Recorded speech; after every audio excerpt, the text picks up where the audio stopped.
We writers aren't all that good at math.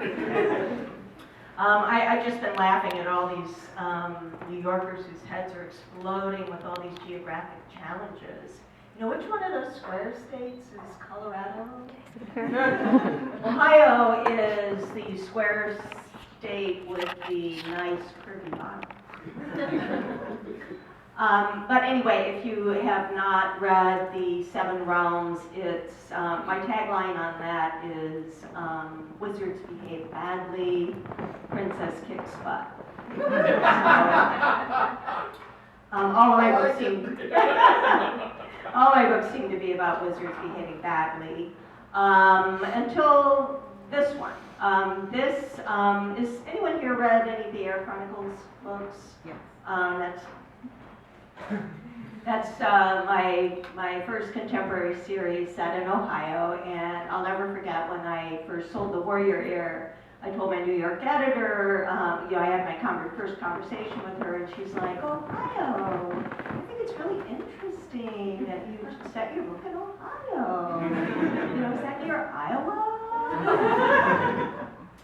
So, ever since The Dragonair, which was the third book in that trilogy with 3 books, was published, I've had a lot of readers asking me about more books in the series. There are 5 magical guilds. Shouldn't there be a book for each guild?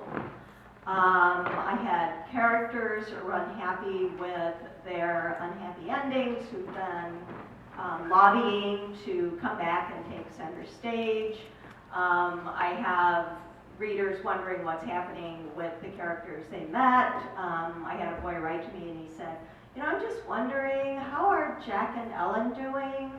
Are they still together? Could you maybe write about 40 pages and send me?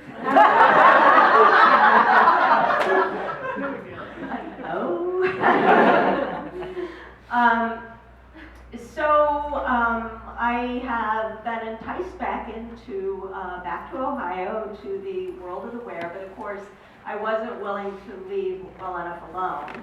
I had to put a little twist in it, and I thought, are we really going to do wizards behaving badly again? They really can't help themselves. And I thought, for those of you who don't know, my air books involve 5 magical guilds, and I'll be blessed if I can remember them all in front of a crowd, but wizards, warriors, enchanters, sorcerers, and seers. And wizards, of course, are the bully guild because they have the most power and they bully the other guilds. And I got to thinking, well, what if, did all of the under guilds just kind of lay back and take it? Or were there under guilds who decided to fight back? And if they did decide to fight back, how did they go about it? And what would happen if a number of members of the underguilds were poisoned and their magical stones were damaged and they turned into more or less mutant magical guilds with unusual powers? Because actually I had to undo the tidy, happy ending that I had at the end of The Dragonair, because story is all about trouble, conflict, and woe.